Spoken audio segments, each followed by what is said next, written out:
Hello dear aspirants and welcome to Edutap. So guys, अब की बार सी set 2026 में जो एग्ज़ाम हुआ वो एक बहुत बड़ा पेन पॉइंट बना है हमारे यूपीएससी एस्पिरेंट्स के लिए। अब उसमें समझने वाली प्रॉब्लम या समझने वाली बात क्या थी कि प्रॉब्लम क्या है यहाँ पर।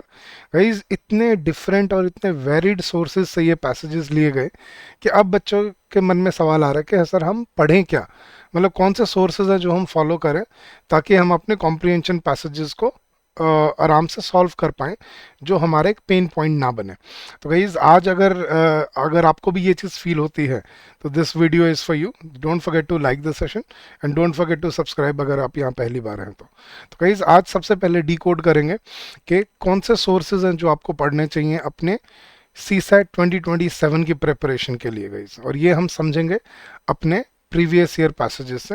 तो मैं एक एक करके आपको हर पैसेज का सोर्स बताऊंगा और फिर हम डिस्कस करेंगे कि यहाँ पर क्या सोर्सेज हैं जो आपको फॉलो करने चाहिए अपने नेक्स्ट ईयर एग्जाम के लिए। तो चलिए गाइस, स्टार्ट करते हैं। बट आगे बढ़ने से पहले, अगर आपको कॉम्प्रिहेंशन या अगर आपको सी सैट एक पेन पॉइंट या आपको प्रॉब्लमेटिक लगता है तो गाइज हमारे पास एक स्पेशल कोर्स है जिसमें आप अपने सारे सी सेट के subjects, quants, reasoning, English, logical reasoning और ये सब आप यहाँ पे कवर कर सकते हो without any adieu, without any wait. यहाँ पे आपको सारी इस क्लासेस प्री रिकॉर्डेड फॉर्म में मिलती हैं और एग्ज़ाम से पहले आपको लाइव क्लासेस भी मिलती हैं। आप कैसे इसमें एनरोल कर सकते हो, मैं बड़ा जस्ट 2 मिनट लूँगा मैं आपकी। आपको बस क्या करना है, आपको अपने ब्राउज़र पे जाना है और ब्राउज़र पे जाके आपको बस टाइप करना है edutap.in। आप जैसे ही edutap.in सर्च करेंगे आप हमारे लैंडिंग पेज पे आ जाएंगे और यहाँ पे आपको हमारे सारे कोर्सेज दिखेंगे। यहाँ पे सी सैट कोर्सेज पे आप क्लिक कीजिए, नीचे आइए और ये रहे आपके कोर्सेज। गाइज, ये मास्टर कोर्स है आपका यूपीएससी सी सैट की प्रिपरेशन के लिए। इसमें आपको क्वांट्स, रीजनिंग, कॉम्प्रिहेंशन सभी की लाइव रिविजन क्लासेस मिलेंगी। पहले तो प्री रिकॉर्डेड कॉन्सेप्ट क्लासेस मिलेंगी। हर हर टॉपिक के साथ आपको प्रैक्टिस क्वेश्चन मिलेंगे, क्विजेज मिलेंगे, फुल लेंथ टेस्ट मिलेंगे, मॉक टेस्ट मिलेंगे अपनी एग्जाम की प्रिपरेशन के लिए। और गाइज, इस कोर्स की वैलिडिटी पूरे कम से कम 1 साल है। तो गाइज, आप सिर्फ 1 साल तैयारी करने के लिए आप सिर्फ 3600 पर पर ईयर के बेसिस पे आप इनको अवेल कर सकते हो और इन पे कूपन कोड है CSAT75। तो come join us, streamline your preparation and make your journey constructive and fruitful for yourself. तो चलिए गाइज, आगे बढ़ते हैं, स्टार्ट करते हैं अपना आज का सेशन। तो सबसे पहले जो सबसे बड़ा शॉक रहा अब की बार स्टूडेंट्स के लिए वो क्या रहा। Recent CSAT papers generally contained around 28 to 29 comprehension questions, but CSAT 2026 reportedly had only 23 RC questions. सबसे पहले तो उन्होंने RC के जो वेटेज है उसको कम कर दिया। Now that change looks small numerically, but strategically it was massive. बेशक ये 4-5 क्वेश्चन आपको देखने में थोड़े ही लग रहे हैं कि सर क्या फ़र्क पड़ा इससे, लेकिन आप समझो इसमें बहुत बड़ा इम्पैक्ट पड़ा इससे। क्यों? Aspirants usually target 66.67 marks. आपको 30% मार्क्स लेने होते हैं यहाँ पर, 33% मार्क्स लेने होते हैं विच इज़ 66.67। तो मतलब 68 या 70 मार्क्स आउट ऑफ 200 आपको स्कोर करना होता है just to clear the qualifying section. Although C set qualifying है, लेकिन इसमें प्रॉब्लम क्या है, इस कॉम्प्रिहेंशन जो है ना वो हिस्टोरिकली एक हाई अटेम्प्ट और हाई एक्यूरेसी स्टेज है स्टूडेंट्स के लिए, कि इसमें ज़्यादा अटेम्प्ट होते हैं और ज़्यादा मार्क्स बनते हैं। क्वांट्स जो है इसमें सेलेक्टिव अटेम्प्ट्स होते हैं क्योंकि क्वेश्चंस बहुत ट्रिकी आ जाते हैं, और रीजनिंग जो है वो मॉडरेट सपोर्ट करता है आपके स्कोर को। भाई अगर क्वेश्चन आ गए तो बन जाएंगे, नहीं तो चांस की बात है।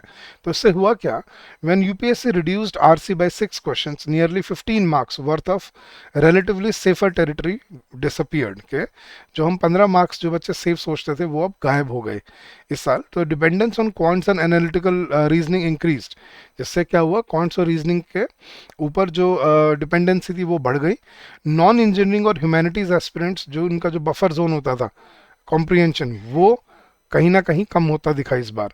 सो this is why many students describe the paper as psychologically harder than the previous years. तो इसलिए बच्चों को सी सेट जो पेपर है वो पिछले सालों से टफ लगा, क्योंकि कौन सा रीजनिंग इतना इजी नहीं होता अटेम्प्ट करना।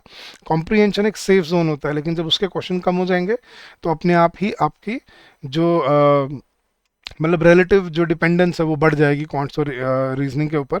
और कॉम्प्रिहेंशन एक अपने आप में ही एक पेन पॉइंट बन जाता है। दूसरा रीज़न था गाइस, अब की बार क्वेश्चन तो कम आए ही आए, अब की बार पैसेजेस भी मुश्किल दिए उन्होंने। तो क्या सोर्सेज उन्होंने यूज़ किए, अब वो देखते हैं गाइस। सबसे पहले ये सेट डी है आपका, जो एग्जाम में आया था, तो आप सेट डी के अकॉर्डिंग अपने पैसेजेस समझ सकते हैं। गाइस पहला पैसेज जो था वो था कोविड के ऊपर और एचएमपीवी के ऊपर। तो these were excerpts adapted from scientific news editorial, public health briefing comparing to seasonal human metapneumovirus, HMPV जिसको बोलते हैं, टू द कोरोना वायरस। तो ये कंपैरिजन था, एक जो आर्टिकल से उठाया गया था, आपके न्यूज़पेपर्स में आपको आर्टिकल्स में मिला था कोविड 19 के बाद। तो कोई ये ज़रूरी नहीं है कि अभी आपको रिसेंटली आज के ही न्यूज़ मतलब आज के ही इसी साल के जो क्वेश्चन है वही मिलते हैं। पिछले सालों के पैसेजेस पे भी या पिछले सालों के टॉपिक्स पे भी आपको पैसेजेस देखने को मिल रहे हैं यहाँ पर। तो पहला पैसेज था कोविड 19 और एचएमपीवी के कंपैरिजन के ऊपर। अगर हम सेकंड पैसेज की अच्छा इस पे 3 क्वेश्चन दिए थे, सेकंड पैसेज की बात करें तो एआई इन इंडियन एग्रीकल्चर के ऊपर पैसेज दिया हुआ था। ये इकोनॉमिक रिपोर्ट थी जो थी हमारे पीआईबी पे आई थी, इसके ऊपर बेस्ड था। तो it was a policy essay regarding digital transformation and generative AI integration for small holder farmers in developing Nations. Similarly आपको मतलब एग्रीकल्चर के ऊपर मैंने बोला गाइस हमेशा आपको पैसेजेस मिलते हैं। तो एग्रीकल्चर से रिलेटेड कुछ भी चेंज है, कुछ भी मतलब अब न्यूज़ है, अपडेट है, उसको ज़रूर पढ़ना है आपने, क्योंकि agriculture is basically the main stay of Indian population. तो एग्रीकल्चर जब भी न्यूज़ में हो उसको ज़रूर पढ़िए। अच्छा थर्ड पैसेज की अगर हम बात करें तो अगर आपको याद हो तो ये ड्रंकन ड्राइविंग केस था, पुणे पोर्श केस 2024 में आया था, अगर आपको याद हो तो उसके ऊपर जो डिस्कशन हो रहे थे उसके ऊपर एक न्यूज़ एनालिसिस आया था जुवेनाइल जस्टिस के ऊपर, ये उसका पैसेज था, तो वहाँ से उठाया गया था। तो कोई भी ऐसा केस है जो आपके सोशल फैब्रिक या मोरल फैब्रिक को अगर इम्पैक्ट करता है तो उसको ज़रूर पढ़ना चाहिए आपको। तो 2 क्वेश्चन इस पैसेज के ऊपर दिए हुए थे, दिस वाज पैसेज 3। पैसेज 4 अगर हम बात करें तो it was sourced from environmental policy commentary regarding Delhi NCR air pollution battles. वही जो आपके वो रहते हैं ना कि ऑड इवन ट्रैफिक डेज और नी जर्क रिएक्शन जो रहते हैं। तो पेट कोक या कोल की जो यूज़ है और इकोनॉमिक्स ऑफ सीएनजी जो नेचुरल गैस है दिल्ली में, उसके ऊपर से ये पैसेज उठाया गया था। तो मेजर सिटीज़ पे अगर कोई कंसर्न आता है इंडिया में तो वो ज़रूर पढ़िए, it's important for you. Passage number 5 की बात करें तो ये आया था गाइस आपके, basically it was about the economics of AI in customer service, कि ये आर्टिकल है द इकोनॉमिस्ट से। तो द इकोनॉमिस्ट आपको ज़रूर पढ़ना शुरू करना है गाइज, अगर आप नहीं पढ़ रहे हो तो द इकोनॉमिस्ट एक ऐसा न्यूज़पेपर है जो अब आपको पढ़ना स्टार्ट करना पड़ेगा। ठीक है, इससे काफ़ी क्वेश्चंस पूछे जाते हैं, तो द इकोनॉमिस्ट इज़ इम्पॉर्टेंट, तो इसको पढ़ना स्टार्ट कीजिए। नेक्स्ट फिर एक नावल है गाइस गोदान बाय मुंशी मुंशी प्रेमचंद, उससे ये पैसेज उठाया गया था। जो गोदान अगर बहुत फेमस, अगर आप यूपीएससी एस्पिरेंट हो तो अगर आपने पढ़ा होगा, गोदान एक बड़ा फेमस नावल है मुंशी प्रेमचंद जी का, तो उसकी इंग्लिश ट्रांसलेशन से ये पैसेज उठाया गया और इसके ऊपर उन्होंने 2 क्वेश्चंस बना दिए। तो रैंडम आपको नॉवेल्स, जो फेमस नॉवेल्स हैं, जो महाकवि हैं या जो महालेखक हैं हमारे, उनको आपको पढ़ लेना चाहिए, इंग्लिश की उनकी मतलब जो जो इंग्लिश के उनके ट्रांसलेशन है। फिर एक पैसेज आएगा इस द इंडियन एक्सप्रेस से। तो द इकोनॉमिस्ट एक न्यूज़पेपर हो गया, दूसरा द इंडियन एक्सप्रेस। अब ये था ह्यू ग्रांट का विमिल्डन के दौरान सो जाना। वैसे तो मतलब कोई बहुत खास फेमस चीज़ नहीं थी, बट रैंडमली उन्होंने उठा लिया। तो the Indian newspaper the Indian Express titled Hugh Grant Wimbledon nap the anti hustle culture hero we need. So this was 12 जुलाई 2025 में ये पोस्ट हुआ था, और 1 साल पहले का पैसेज उन्होंने अगले साल के लिए 2026 में इस पे क्वेश्चन बनाए उन्होंने। तो this was from the Indian express. Next जो है पैसेज नंबर 8 जो है, ये एक इकोनॉमिक्स का आर्टिकल था which was discussing convergence theory and technological catch up, the framework resembles writing by the economist Dietrich Vollrath and related growth theory literature. But exact source मैं verify नहीं कर पा रहा यहाँ पे, बट जहाँ तक मुझे मिला ये कहीं ना कहीं एक अडेप्टेशन है। डाइट्रिक वोलार्थ एक इकोनॉमिस्ट है, उनकी इकोनॉमिक्स का एक आर्टिकल था जिसके ऊपर ये पैसेज उठाया गया था। मतलब हिस्ट्री के ऊपर था कि इकोनॉमिक्स की हिस्ट्री कहाँ से स्टार्ट होती है और कैसे हम इकोनॉमिक्स को समझते हैं कंट्री के। तो ये एक पैसेज था, इस पे 2 क्वेश्चन बनाए गए थे। फिर हमें पैसेज नंबर 9 जो है, फिर ये पीआईबी से आया था गाइस, प्रेस इंफॉर्मेशन ब्यूरो। तो एक और सोर्स है जो हमें यहाँ पे मिलना स्टार्ट हो गया है, विच इज़ पीआईबी। तो इंडियन एक्सप्रेस, द इकोनॉमिस्ट और पीआईबी। तो पीआईबी के कलाग्राम के महाकुंभ के ऊपर एक पैसेज था जहाँ से ये पैसेज उठाया गया और इसके ऊपर दो क्वेश्चंस बनाए गए। This was passage number 9। फिर पैसेज नंबर 10 जो था, sports as a way of life, ये पब्लिक हेल्थ एसे है जिससे उठाया गया। एक कॉलम किसी ने लिखा था, but not specifically anyone, but एक नॉर्मल एसे के sports as a way of life, इससे उठाया गया। This was basically to promote physical education to combat youth anxiety and depression. तो इससे ये छोटा सा एक पैसेज था जो उठाया गया और इस पे दो क्वेश्चंस बनाए गए। और लास्ट जो पैसेज था गाइस, पैसेज नंबर 11, वो एक आर्टिकल था explaining GDP measurement and India's use of single versus double deflation. It is adapted from economics commentary, या हम वही द इकोनॉमिस्ट बोल सकते हैं, जहाँ पे नेशनल अकाउंट्स की मेथोडोलॉजी को डिस्कस किया गया है। The concept matches official discussions on double deflation. तो अब ये पैसेजेस आपको इस साल देखने को मिले आपके एग्जाम में। अब इन पैसेजेस से, उनके सोर्सेज से हमें क्या समझ आता है गाइस? ये स्पेसिफिक सोर्सेज जो आपको अब आपको फॉलो करना स्टार्ट करने हैं। सबसे पहले नेशनल न्यूज़पेपर्स पढ़ना स्टार्ट कीजिए, रीजनल नहीं, नेशनल न्यूज़पेपर्स। जैसे द हिंदू हो गया, it is ideal for legal amendments, social commentary and environmental policy. The Indian express हो गया, it focuses specifically on explained section and ideas pages. Business Standard और Livement हो गया, it is crucial for macroeconomic trends and financial analysis. Global magazines या journals हो गए pertaining to something which is global today. The Economist हो गया, which is the primary source for global tech economics, automation and business trends. Project Syndicate for high level essays on global economics, development and climate policy. Scientific American या Nature Briefing for accessible public health and scientific breakdowns. Government and institutional reports जैसे PIB हो गया हमारा, Economic Survey of India, NITI Aayog की policy और brief reports, Press Information Bureau, Translated Indian Literature and Non-Fiction novels कुछ हो गए, क्लासिक ट्रांसलेटेड फिक्शन जैसे मुंशी प्रेमचंद, रविंद्रनाथ टैगोर और शरद चंद्र चट्टोपाध्याय, इनके नॉवेल्स आपको ट्रांसलेटेड पढ़ लेने चाहिए। और एनसीईआरटी की ह्यूमैनिटीज़ की टेक्स्ट बुक 11th-12th की, सोशोलॉजी, हिस्ट्री और पॉलिटिकल एसेस, ये आपको पढ़ने हैं।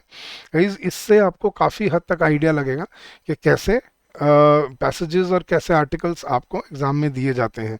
So these are 10 good sources जो मैं आपके लिए लेके आया था, जो आपको इस साल से पढ़ना स्टार्ट करने हैं। तो the economist, Indian express, PIB, the Hindu, लाइवमेंट, अपने नेशनल सर्वेज, फिर अपने जो गवर्नमेंट बॉडीज़ हैं जैसे इकोनॉमिक सर्वे ऑफ इंडिया है, नीति आयोग की रिपोर्ट्स हैं और प्रेस इन्फॉर्मेशन ब्यूरो है। ये I hope as UPSC aspirants आप पढ़ते ही होंगे, तो इन पे भी आपको अच्छे से फोकस करना स्टार्ट करना है। और कुछ क्लासिक ट्रांसलेटेड नॉवेल्स और आपकी ह्यूमैनिटीज़ की 11th-12th की टेक्स्ट बुक, सोशोलॉजी, हिस्ट्री और पॉलिटिकल।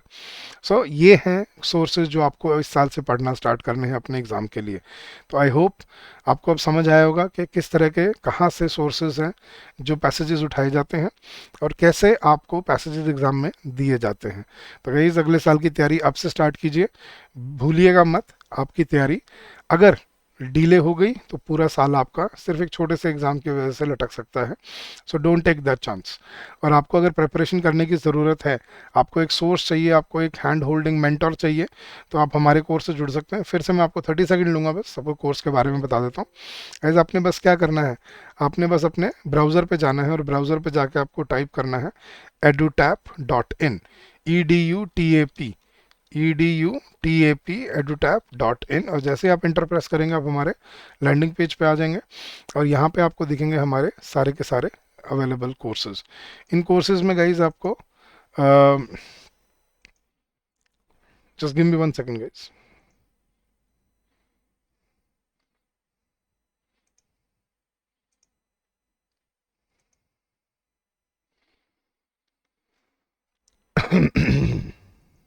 आई थिंक इंटरनेट में कुछ प्रॉब्लम आ रहा है, बट जैसे आप edutap.in सर्च करेंगे आप सीधा ये आ गए, आप हमारे लैंडिंग पेज पे आ जाएंगे और यहाँ पे आपको सारे कोर्सेज दिखेंगे। इस पे सी सैट कोर्सेज पे क्लिक कीजिए और you will be redirected to our C SAT जो कोर्सेज है हमारे।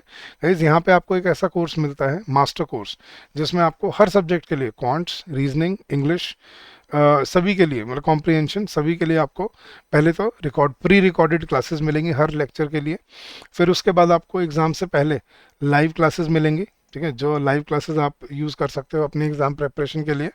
और फिर उसके बाद आपको इन सी सेट कोर्सेज में आपको प्रैक्टिस क्वेश्चंस मिलेंगे और आपको सारे के सारे डिलीवरेबल्स जो आपको मेंटरशिप चाहिए, डाउट एंड क्वेरी रेजोल्यूशन चाहिए, वो हर चीज़ आपको यहाँ पे अवेलेबल मिलती है। तो come join us, streamline your preparation and make your journey constructive and fruitful for yourself. अगर गाइज आपका कोई डाउट है, कोई क्वेरी है, you can always call us on this number during the office hours, which is 8146207241, or you can also drop us an email at hello@edutab.co.in. So thank you so much for your patience and for your receptiveness. I hope ये sources आपको help करेंगे अपने exam की preparation के लिए और अगले साल के एग्जाम की तैयारी के लिए। So thank you so much once again. All the very best. God bless you and keep up the good work. So मेहनत करते रहिए, लगे रहिए। यूपीएससी ऐसे ही मेहनत करने वालों को ही आगे लेके जाता है, सफल बनाता है। So thank you. All the very best and happy learning to all of you guys.